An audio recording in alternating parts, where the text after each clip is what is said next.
Good morning, everybody. Welcome back to Crossover, and I pray it's a beautiful day for all of you as we gather together here in the Blue Room. You should have your workbook, a Bible, and your catechism handy.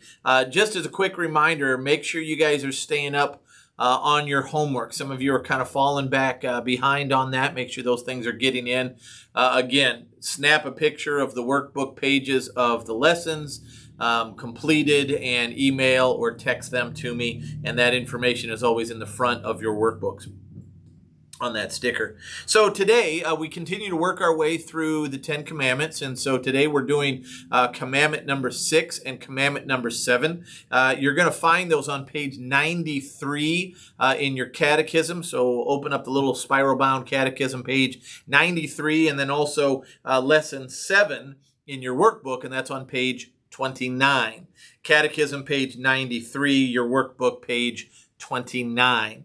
And with that open, let's take a look at the very top of lesson 7. It talks about the 2 commandments. We're kind of tackling 2 at a time. You shall not commit adultery. What does this mean? We should fear and love God so that we lead a sexually pure and decent life in what we say and do, and husbands and wife love and honor each other.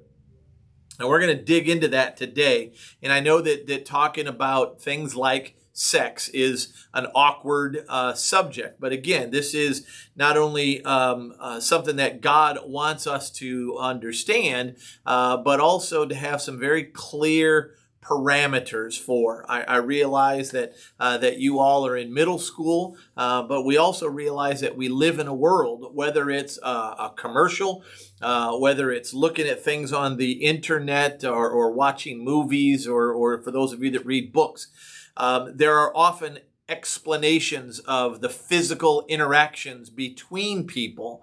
And so we understand that as sex generally, and yet that idea, that action of that relationship between 2 people is key to understanding that God provides boundaries for that, as he does with everything in creation. So I don't want to get kind of caught up on exactly this, whether it's an uncomfortable or awkward subject, but simply there is obedience to God and there is disobedience to God. We're going to talk about what the good and bad of that is today. And so I want you to know I'm trying to be sensitive to that, but it still is important for us to talk about.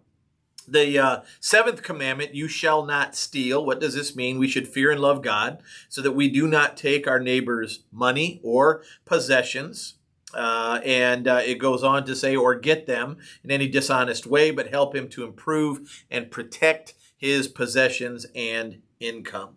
Now, so let's move to the 6th commandment, right? 6th commandment, you shall not commit adultery. Now, the explanation of the 6th commandment, it tells us both what to not do and what we should do. That's helpful for us because it doesn't just say don't do this and then we kind of don't know then how to act. And it doesn't just say just do this and not avoid these things. So it's important for us to have this, avoid this, and by avoiding that, do this. Okay? Many times when there is directives from those in authority over us, there is often that, right? Don't speed when we drive safely. Okay? It's not just don't speed. Well, does that mean that I can, cross the center line? Does that mean that I can drive on the sidewalk as long as I don't speed? There's things of here, don't do this, but do this. And so I want you to understand the commandment of God is very similar in that way. So it really describes for us in the 6th commandment that we're going to see there's consequences that come from breaking this commandment, but there's also some of these great blessings that come from keeping it. If you were in church last Sunday, the sermon was all about marriage, God's marriage, the power of God's marriage, his design for it. And I know, guys, as I'm, even though I'm streaming this, I realize that all of your lives are affected by God's marriage. Not all of our parents are in the same situation when it comes to marriage. Not all of our extended family, grandparents, uncles and aunts, brothers and sisters, if you have older ones, this is not trying to define or condemn any relationships out there that don't fit God's marriage. But it is, right now for you guys this morning, God's word to you saying, I want the absolute best for you. And so that's why God created marriage. You can formulate those opinions and feelings about marriage around you from today. But I want you to know this is really focused upon you this morning so that you can log away what God's plan is for marriage so that you will seek out God's plan because of these blessings and because of our love for God wanting to do what he commands us to do. So if we looked at in your catechism, it asks here, what is marriage? Question number 65. It's on page 93. Remember, they don't line up with the page numbers. Number 65, it says, what is marriage? Read along with me here. Marriage was created by God as the lifelong union of a man and a woman for their mutual help and joy and for the procreation and nurturing of children, to have children. A man and a woman enter into marriage by the public promise to live faithfully together until death. That's what we have for a ceremony when it comes to marriage. And then it says, and then for number 66, turn the page, it says, what is adultery? Since we're talking about marriage and adultery, you got to define those terms. Adultery is the unfaithfulness of a spouse who engages in or desires sexual intercourse with someone to whom he or she is not married. And so even in, we can understand that even at your age, if you have a friend that you said, you're my best friend. I know we don't have that kind of possessive feeling. And yet they're like, well, I'm going to have a different best friend. And you feel left, you feel neglected and so forth. And that's a very small image of what we're talking about with marriage, but we can still comprehend there's this union of man and woman, and one of the people in the marriage decides, I want to be with someone else. And obviously that is, if it's a physical act of being together, then that is adultery, and it violates the union that marriage has put together. And so as we see those two things, let me read a couple verses. Go back to page 93, very bottom of the page. There's in bold print, Mark 10, 6 through 9. And it says this. It says, but from the beginning of creation, God made them male and female. Therefore, a man shall leave his father and mother and hold fast to his wife, and the two shall become one flesh. So they are no longer two, but one flesh. What, therefore, God has joined together, let man not separate. Those are often words we actually use in the marriage ceremony. And what it says is if God puts in a promise that you make in the marriage ceremony that I will love and cherish this other person. If you make that promise in the eyes of God, God expects you to keep it. Plain and simple. Okay. However, there's another verse on the next page, page 94. It helps us a little bit understand this idea of adultery since we're balancing these two. Matthew 5, 27 and 28. Find that. It's just about a third of the way down the page on page 94. It says, you have heard that it was said, you shall not commit adultery. But I say to you, this is Jesus saying this, that everyone who even looks at a woman with lustful intent has already committed adultery with her in his heart. And obviously that also goes for women looking at men. He says that, listen, committing adultery is not just a physical act.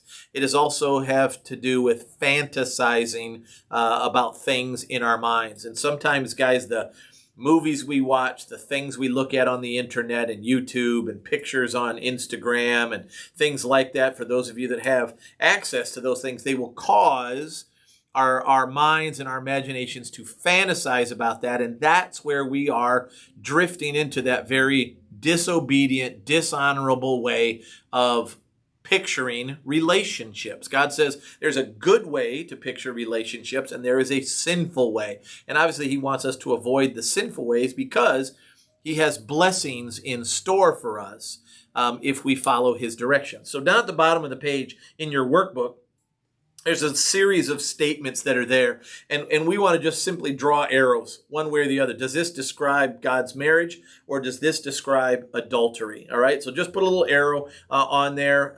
So the one that is created by God, is that marriage or is it adultery? Right? Clearly it's marriage. God didn't create adultery. Adultery is the opposite of what God has created, what he called it to be. The next phrase is engages in sexual intercourse outside of marriage. Okay, well, if it's outside of marriage, it can't be marriage, must be adultery. Draw an arrow that way. Let's go down this quickly. A lifelong union of a man and a woman, right?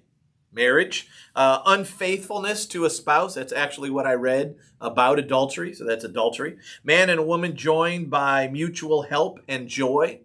Sounds pretty positive, doesn't sound like a sin. That's marriage. Looks at a man or woman with lustful intent, fantasy, right? That's adultery. Public promise to live faithfully together until death. That's part of the pledge that you make in marriage. That's marriage. Desire sexual intercourse outside of marriage. So that's outside the bounds of what God has created. People that live together, sleep together, things that we use those phrases. That is adultery. And the two shall become one flesh. That's that promise in marriage. All right, turn the page in your workbooks, page 34. Now, here it talks about, the key is for us to understand is that I want us to get the stability that comes with this commandment of understanding that God not only says there are consequences if you break this commandment, but there's also blessings if you follow it. And that's the goal. That's what God wants for you. Commandments are not just a whole bunch of no's. It's a whole bunch of ways that God wants to protect us and preserve us. Because you can see, even in the world around you, even at your age, you can see when we disobey the laws of God, it's bad for us. Even though you might say, yeah, but I kind of like to lie to get out of getting in trouble. I like to take something that maybe doesn't belong to me if I really like it. But you know deep down that those things do hurt you and certainly can hurt other people. So as we look through this, I want you to follow along here at the top, fill this in. God gave us rules about sex and marriage to protect us, to keep us healthy, and to bless us. I want you to think about, jot down 2 lines of information next to each one of these. I want you to write down a negative, and I want you to write down a positive. So what I did in my notes, and if I'm looking at my book here, I just put a minus for negative and a plus for positive. So number 1, there are negatives that happen to our body if we break this commandment, negatives. And then we're going to talk about some positives for our bodies. So make sure you got room for both of those, maybe 2 lines next to it. All right. So for our bodies, if we break this commandment, right, that physical intercourse outside of marriage, some of the negative things that can happen. Some of you are probably aware of these already. You've talked about them in school, maybe in science and health class if you have that. But some of the negatives are diseases.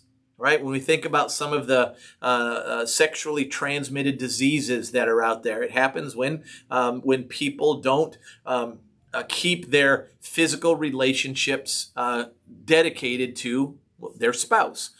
They're one person that they're married to. Obviously, if we are intimate with many people that we share some of the germs and things that come with that. So our bodies, we can fight disease, we could have diseases, and also unplanned pregnancies, right? The whole issue of the physical intimacy between a man and a woman, one of the things is to bring children into the world. And so if they're not married and or they're not married to that person, obviously a child that results from that isn't necessarily going to be starting off in an environment that is the best, the most nurturing for them with a mom and a dad and so forth. Now, those are the negatives. The positives for our bodies is that if we follow this commandment, we will glorify God with our bodies, right? Glorify God with our bodies, which means what we do, what we are, how we behave is glory to God, okay? There's also a sense of contentment. We are content with what God has given us right now. We don't say, but I want that, therefore I should have it. Positive is when we follow this commandment, we learn to be content. God, you have given me what I need for now. One day when you're married, you'll say, I am content with my husband or my wife. And that contentment, that's a blessing. All right. So underneath that, it says our minds. What are the negative things that happen with our minds if we break this commandment? One is heartache, right? Because as you have a relationship with someone and that relationship becomes physical, that's a very vulnerable place to be. There's a deep relational connection. And when it breaks, that heartache comes. I often used to tell my teenagers when I was working with youth groups is that when you date someone, I know some of you are too young to be dating right now, and so forth, probably most of you, as I think of who I'm talking to. But I want you to know in the future, when you date someone, there's only one of two outcomes when you date. You're either going to get married to them or break up with them. I think about that. Those are the only two options, right? If you date someone, so someday when you're 16, 17, 18, and you date someone, you're either going to get married to that person or break up with that person at some point in time. Now, that seems kind of, very blunt, but think about it. There's not another option. So if we approached relationships like that, we maybe would resist getting too serious, saying, listen, if this isn't my future spouse, then don't get serious with this person. You could have a date with them and go and enjoy an activity of, something you like to go do, but don't get too involved because you're like, if they're not my future spouse, it's going to end. And that hurts my heartache. And emotional distress, I think, is another thing that comes with that, a negative, how it affects our minds. Now, let's say if you obey this, what happens to our minds? For one, security. There is a safety and security that comes that's not stressful on your mind, that you're like, I love this person loves me, and we're together. That's a security. There's a great deal of joy that comes with that. And that's part of the blessing that comes when we follow this commandment. So security and safety and joy. How about our spiritual lives? What happens with our spiritual lives? When you disobey God in any way, it turns us away from him. Right? So that's a big negative for our spiritual lives. Whether we break the sixth commandment, any law of God, it turns us away from him. And then we also carry with us a great deal of guilt. Guilt is that heaviness that I have broken, in a sense, a promise to love God and follow God. There's consequences, and I feel bad about those consequences. It's kind of like when you're little and you have to tell somebody that you've done something bad, and you kind of look down at your feet, right? That's guilt and shame, and those things come. But what is a positive when we obey this commandment? Peace, right? And not just any kind of peace, but peace with God. Okay, and how important that is. All right, so down underneath that, there is a series of questions that come from our catechism. I'm only going to tackle a few of them. There's several here, but we don't really have the time this morning to hammer all this out because I want to get to the seventh commandment. So the first question, number 71, big yellow square you're looking at there. What does the Bible affirm, which means tells you about people that are not married? Right, is this. So I want you to write this down in the answer, right? Our identity, right? Our identity is not being married or unmarried, right?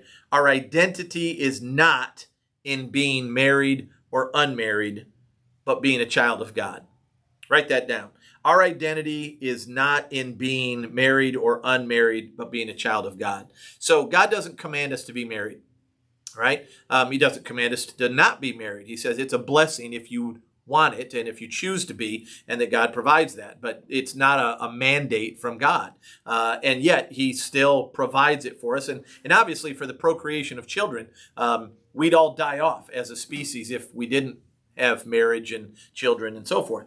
I want you to jump down on the right side, down a little ways, number 75. What are some dangers or temptations of things like pornography? Pornography is looking at sexual situations, whether it's online, whether it's in movies, books, and things like that. Pornography, here's the answer, is a sin. And obviously sin turns us away from God, and it creates in us fantasies. Okay? So pornography is a sin. It turns us away from God, and it creates in us fantasies. And that obviously leads us farther away from God, and that's that issue of adultery. If you even think of someone in a lustful way, in a way that is inappropriate physically, it says that.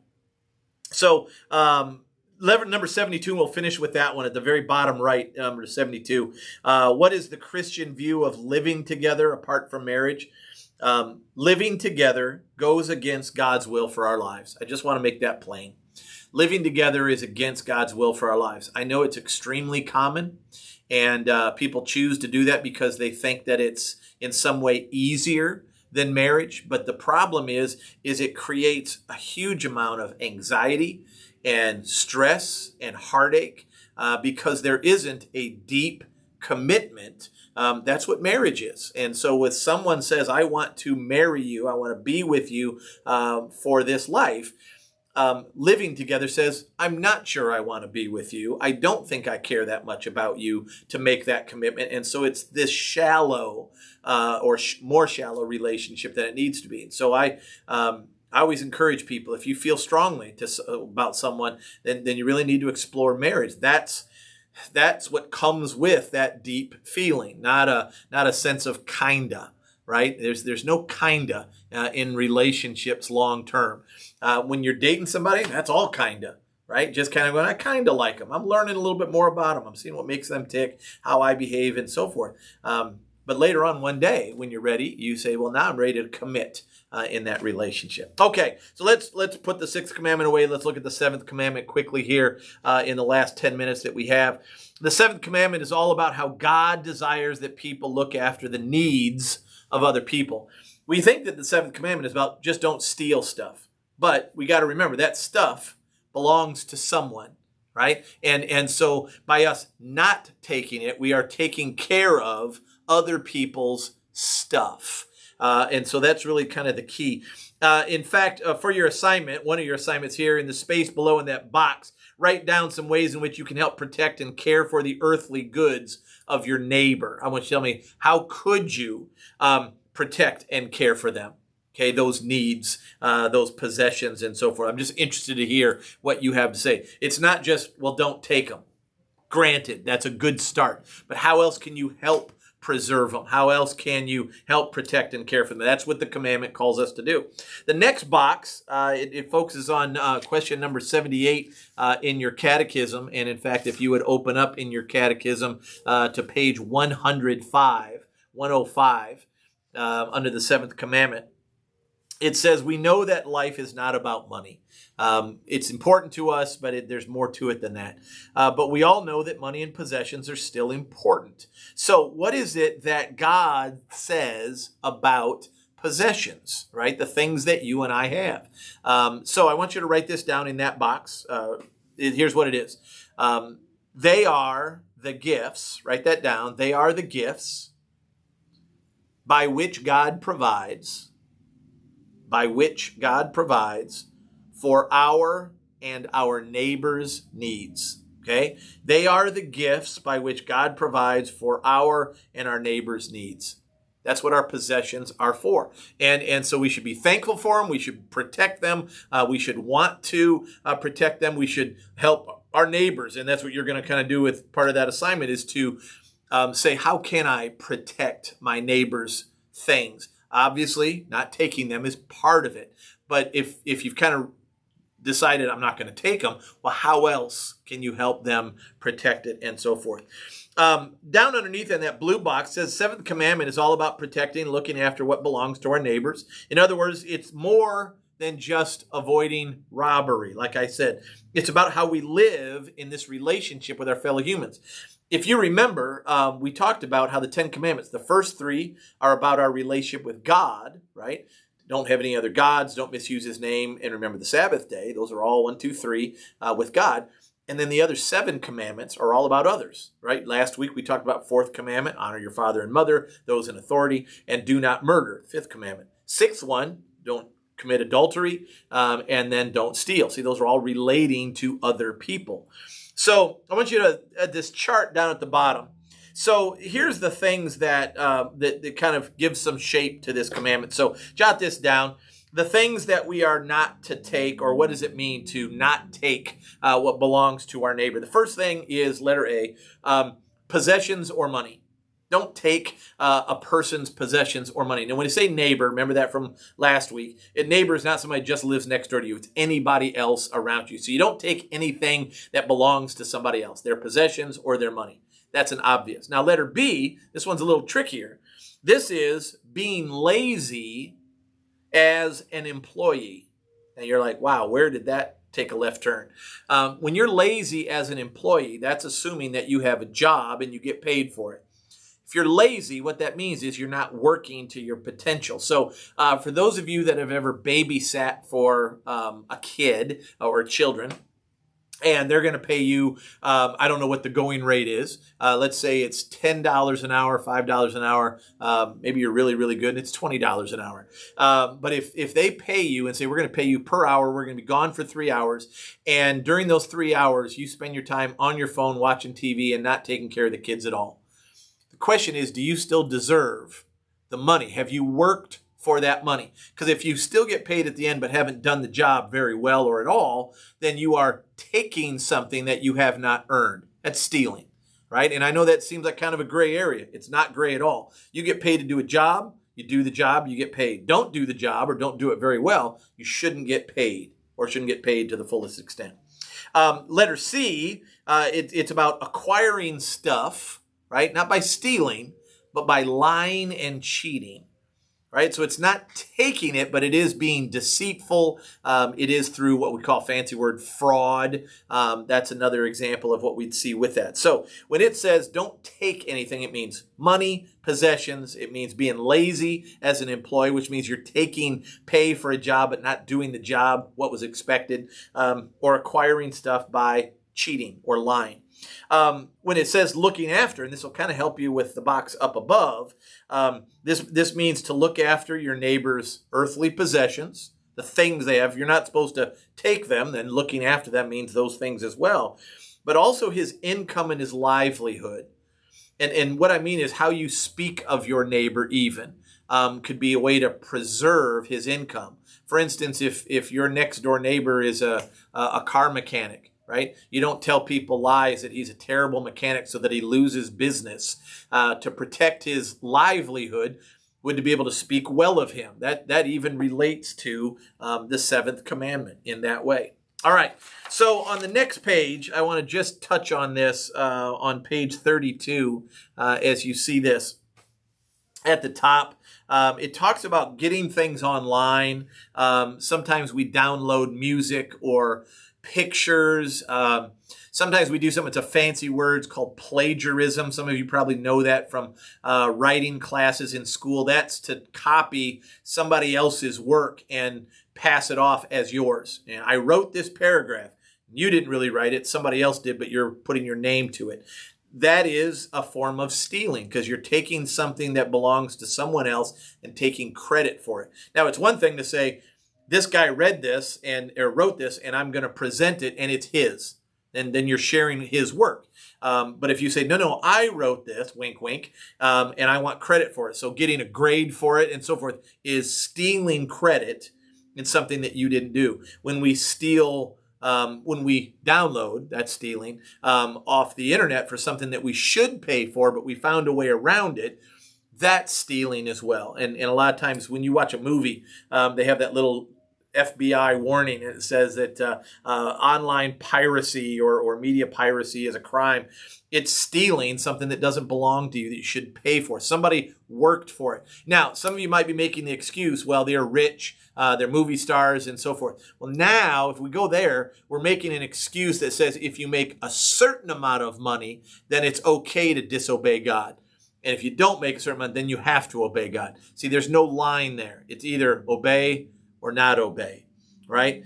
So underneath that says, look at question 80. I've just kind of highlighted that. How does that help us answer that question of, this idea of true or false? If I can download it to the internet, it's free. It's false. It's still stealing.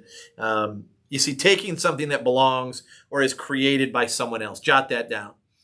Taking something that belongs or was created by someone else. It's the seventh commandment. It's breaking it.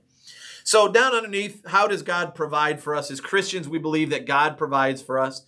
He provides for our spiritual needs through the forgiveness of Jesus. He provides for our physical needs in 3 different ways, and it's these. And I want you to write them down. We'll stop with this. Letter A, he provides for us through the bounty of the earth. Okay? The earth is set up, even though it's broken in creation because of sin, it still produces. Think of a farmer's field. It plants seeds, it grows into these wonderful plants and produces food for us. That's natural, right? The bounty of the earth, it's just provided. There's plants that you can eat in the woods. There's animals that we can eat for food, and there's things and rain and stuff like that that provides for us. That's one of the ways God provides. Letter B, he provides for us through the vocation, not vacation, vocation. And that means the activities, the jobs, the roles that are played by 3 people, parents, our family, and our neighbors, right? If you're not a farmer, right, you're very thankful for farmers because they provide us with food, right? So that's kind of what I'm getting at. So God provides for us through the bounty of earth, provides for us through the vocation of parents and family and neighbors. And letter C, by our job, all right, someday, our jobs and our careers. God allows us to have a job that pays, and that money is then applied to taking care of yourself. So the gifts that God has given you of an ability to one day be paid to do that ability is a gift from God, and that's how he provides for us. All right, so let me see pictures of those 4 pages, right? 29 through 32. And show me those pictures. Send them to me. Catch up on any old homework. And then we're good to go. All right. God bless you guys. See you later.